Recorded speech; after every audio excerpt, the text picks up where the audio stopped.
Hi friends, அனைவருக்கும் வணக்கம். நாம் இன்றைக்கி ரொம்ப சாஃப்டான பஞ்சு போல் அதே மாதிரி ரொம்ப டேஸ்ட்டான சப்பாத்தி எப்படி செய்யலான்னு பார்க்கலாங்க. நிறைய பேருக்கு வந்து சப்பாத்தியே பிடிக்காது. என்ன தான் செஞ்சாலும் அது ரொம்ப ஹார்டாக இருக்குன்னு ஃபீல் பண்ணுவீங்க. பட் இந்த ஒரு பொருள் சேர்த்து செஞ்சு பாருங்கள்.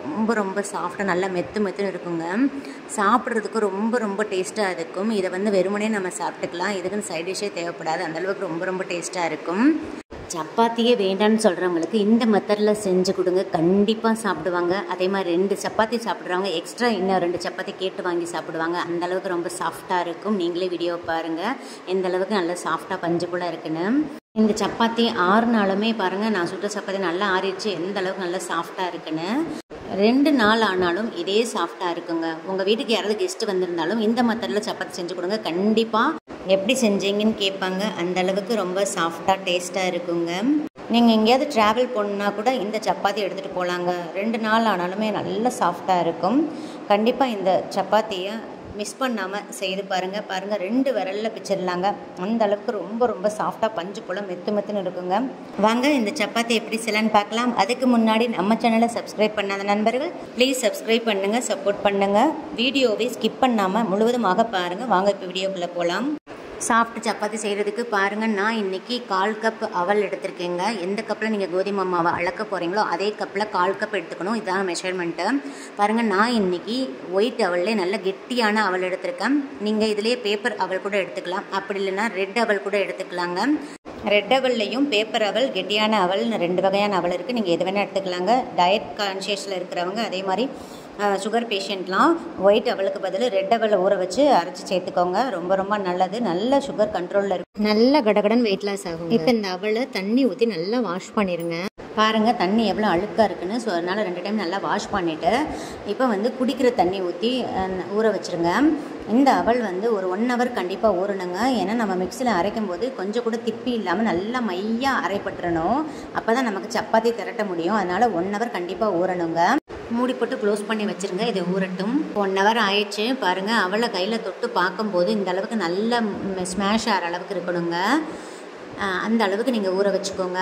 இப்போ இந்த தண்ணியெல்லாம் நல்லா பிழிஞ்சிட்டு மிக்சி ஜாரில் சேர்த்துருங்க. இந்த தண்ணியை ஊற்றி அரைக்கக்கூடாது.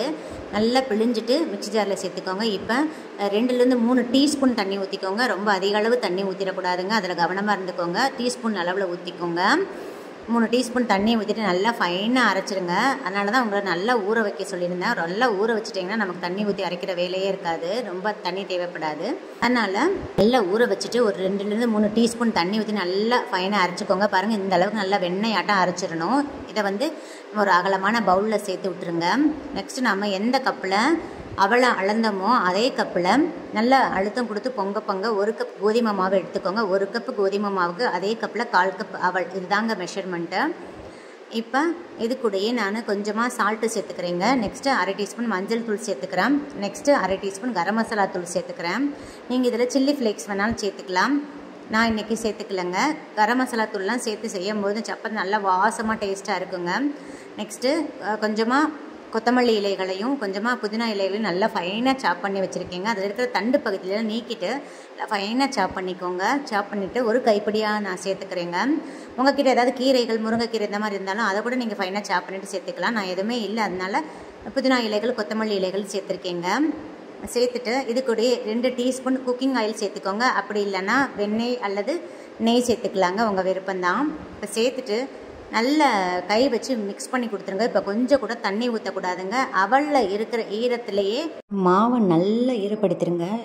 கொஞ்சம் கூட தண்ணி ஊற்றிடாதீங்க. பாருங்கள், அந்த அவலில் இருக்கிற தண்ணியே மாவு மேக்ஸிமம் வந்து ஈரப்படுத்திடுச்சு. இப்போ வந்து கொஞ்சமாக 1/4 கிளாஸ்க்கும் குறைவான அளவு தண்ணி எடுத்துக்கோங்க. தண்ணி எடுத்துகிட்டு கொஞ்சமாக தண்ணி ஊற்றிட்டு இப்போ மிக்ஸ் பண்ணிடுங்க. பாருங்கள், நான் 1/4 கிளாஸ்க்கும் குறைவான அளவு தாங்க தண்ணி ஊற்றி, அவசரப்பட்டு அதிக அளவு தண்ணி ஊற்றிடாதீங்க. 1/4 கிளாஸ் எடுத்துக்கோங்க. அதுலேயும் கொஞ்சமாக தண்ணி ஊற்றி மிக்ஸ் பண்ணிக்கோங்க. எனக்கு அதுவே போதுமானதாக இருந்துச்சு. ஸோ தண்ணி ஊற்றும் போது மட்டும் கவனமாக இருந்துக்கோங்க. இப்போ ரொம்ப பிசுன்னு ஆயிடுச்சுன்னா நமக்கு மாவு திரட்ட வராது. பாருங்கள், இப்போ நான் தண்ணி ஊற்றி நல்லா மிக்ஸ் பண்ணிட்டேன். மாவோட பதம் பாருங்கள், ரொம்ப ஹார்டாக இருக்கக்கூடாதுங்க. எப்பவுமே சப்பாத்திக்கு வந்து மாவு வந்து இந்த அளவுக்கு தளர்வாக தான் இருக்கணும். பாருங்கள், இப்படி இழுத்த ஜவு மாதிரி இழுக்க வரணும். இந்த பதத்துக்கு நல்லா மிக்ஸ் பண்ணி கொடுத்துருங்க. இன்கேஸ் உங்களுக்கு மாவு மிக்ஸ் பண்ணுறச்ச தண்ணியோட அளவு அதிகமாகிடுச்சு, அப்படி இல்லைன்னா ரொம்ப பிசுன்னு இருக்குது அப்படின்னு ஃபீல் பண்ணிங்கன்னா கொஞ்சமாக வர மாவு சேர்த்துட்டு நல்லா மிக்ஸ் பண்ணி கொடுத்துருங்க. கரெக்டாகிடும். இப்போ பாருங்கள், மாவை விரலில் தொட்டு பார்த்திங்கன்னா லைட்டாக பிசு பிசுன்னு இருக்கணுங்க. நம்ம மாவு ஊற வச்சதுக்கப்புறம் கொஞ்சம் கூட கையில் ஒட்டாது. ஸோ இந்த அளவுக்கு தளர்வாக மிக்ஸ் பண்ணிக்கோங்க. இப்போ எண்ணெயை அப்ளை பண்ணிடுங்க. அப்ளை பண்ணிவிட்டு ஒரு அரை மணி நேரம் அப்படியே விட்டுருங்க. இது ஊறட்டும். அரை மணி நேரம் ஊற வச்சாதங்க சப்பாத்தி நல்லா சாஃப்டாக வரும். ஸோ இது அரை மணி நேரம் ஊறட்டும். மூடி போட்டு க்ளோஸ் பண்ணிடுங்க. பாருங்கள், ½ அன் ஹவர் ஆயிடுச்சு. பாருங்கள், நான் விரல் வச்சு காமிக்கிறேன் எந்த அளவுக்கு டக்குன்னு விரல் உள்ளே இறங்குது பாருங்கள். ஸோ அவல் சேர்த்ததுனால நல்லா சாஃப்டாக இருக்குங்க. விரலில் கொஞ்சம் கூட ஒட்டலை. ஸோ ½ அன் ஹவர் நல்லா ஊற வச்சுருங்க. இப்போ கை வச்சு நான் வீடியோவில் காமிக்கிற மாதிரி லைட்டாக அந்த மாதிரி மிக்ஸ் பண்ணி கொடுத்துருங்க. அப்போ தான் அந்த ஏரில் ரிலீஸ் ஆகிட்டு நல்லா சாஃப்டாகி கிடைக்குங்க. இப்போ மாவை வந்து ரெண்டு அந்த மாதிரி டிவைட் பண்ணிக்கோங்க. டிவைட் பண்ணிவிட்டு சப்பாத்தி உருட்டுற மனை எடுத்துக்கோங்க. அதில் மாவை வீடியோவில் காமிக்கிற மாதிரி சிலிண்ட்ரிக்கல் ஷேப்பில் தேய்ச்சிருங்க. தேய்ச்சிட்டு கத்தி எடுத்துகிட்டு நல்லா ஈக்குவல் பார்ட்டாக கட் பண்ணிக்கோங்க. அதே மாதிரி அடுத்த உருண்டையும் எடுத்து இதே மாதிரி சிலிண்ட்ரிக்கல் ஷேப்பில் பண்ணிவிட்டு கத்தியை வச்சு நல்லா கட் பண்ணிக்கோங்க. கட் பண்ணிவிட்டு ஒவ்வொரு உருண்டைகளையும் நல்லா அந்த மனையிலேயே தேய்ச்சி கொடுத்துருங்க. ஏன்னா உருண்டையில் கொஞ்சம் கூட கிராக்ஸ் இருக்கக்கூடாதுங்க. வெடிப்பு இல்லாமல் நல்லா ஸ்மூத்தாக உருட்டிடுங்க. அப்போ தான் சப்பாத்தி ஈஸியாக திரட்ட வருங்க. இப்போ இந்த மாவை வர மாவில் நல்லா டிப் பண்ணிடுங்க. டிப் பண்ணிவிட்டு யூஸ்வலாக நம்ம சப்பாத்தி திரட்டுற மாதிரி திரட்டிக்கோங்க. நான் ரொம்ப மெல்லிஸாக திரட்டிடாதீங்க, கொஞ்சம் திக்காகவே திரட்டிக்கோங்க. அப்போ தான் சப்பாத்தி நல்லா சாஃப்டாக இருக்குங்க. இப்போ இதே மாதிரி எல்லா மாவுகளையும் நம்ம சப்பாத்தியாக உருட்டிடலாங்க. இப்போ அவ்வளோதாங்க, சப்பாத்தி போட்டுடலாம். சப்பாத்தி போடுறதுக்கு தவாவை நல்லா ஹீட் பண்ணிக்கோங்க. ஹீட் பண்ணிவிட்டு ஃப்ளேமை மீடியமில் வச்சுட்டு சப்பாத்தியை சுட்டெடுங்க. எப்பயுமே சப்பாத்தியை மிதமான தீயில் தாங்க நம்ம சுட்டெடுக்கணும். அப்போ தான் சப்பாத்தி நல்லா பஞ்சு போல் சாஃப்டாக இருக்குங்க. இப்போ சப்பாத்தியை போட்டு லைட் அந்த மாதிரி கையை வச்சு திருப்பி திருப்பி கொடுங்க. அப்போ தான் எல்லா இடத்துலையும் ஈக்குவலாக வெந்து வரும். நல்லா திருப்பி திருப்பி கொடுங்க. திருப்பிட்டு உடனே நம்ம ஆயிலோ பட்டரோ எதுவுமே சேர்த்துறாதீங்க. லைட்டாக அந்த மாதிரி பபிள்ஸ் வருங்க. பபிள்ஸ் வந்ததுக்கப்புறம் ஒரு ஸ்பூன் ஆயில் சேர்த்துட்டு நல்லா ஸ்ப்ரெட் பண்ணி விட்டுட்டு அதுக்கப்புறம் திருப்பி போடுங்க. மிதமான தீயிலேயே வச்சுக்கோங்க. பாருங்கள், இந்த பக்கம் திருப்பி போட்டாச்சு. நல்லா அந்த பக்கம் வெந்துருச்சு பாருங்கள். இப்போ அந்த பக்கம் திருப்பி போட்டு ஒரு 2 நிமிஷத்துக்கு நல்லா வேக வச்சுக்கோங்க.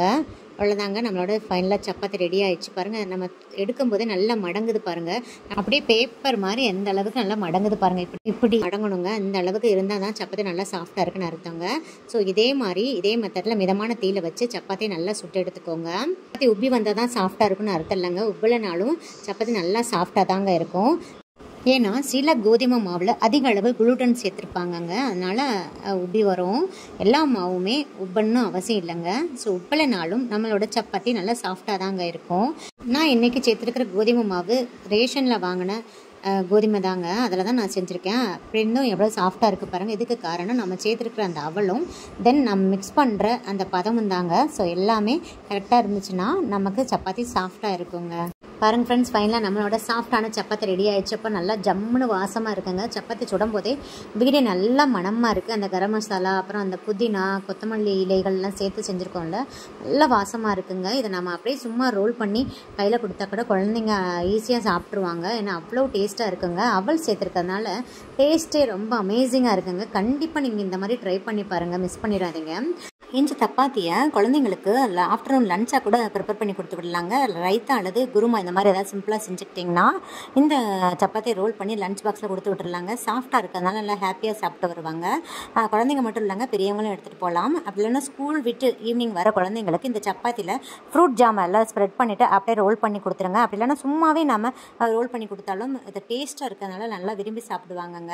2 சாப்பிட்டாலே நல்லா ஃபில்லிங்காக இருக்கும். ஏன்னா அவல் சேர்த்துருக்கிறதுனால ரொம்ப ரொம்ப ஹெல்த் பெனிஃபிட்ஸ் இருக்குங்க. ஏன்னா அவலில் அயன் அதிக அளவு இருக்குது. ஸோ கண்டிப்பாக சப்பாத்தி மிஸ் பண்ணாமல் செஞ்சு கொடுங்க. குட்டி குழந்தைங்களா இருந்துச்சுன்னா இந்த மாதிரி பிளேட் எடுத்துக்கோங்க. பரோட்டாக்கு பிச்சு போடுற மாதிரி பிச்சு போட்டுட்டு பாலை ஊற்றிட்டு அது கூடயே கொஞ்சமாக நாட்டு சர்க்கரையை மிக்ஸ் பண்ணி கொடுத்துருங்க. நல்லா ஹாப்பியாக சாப்பிடுவாங்க. ஏன்னா ஹெல்த்தியும் கூட.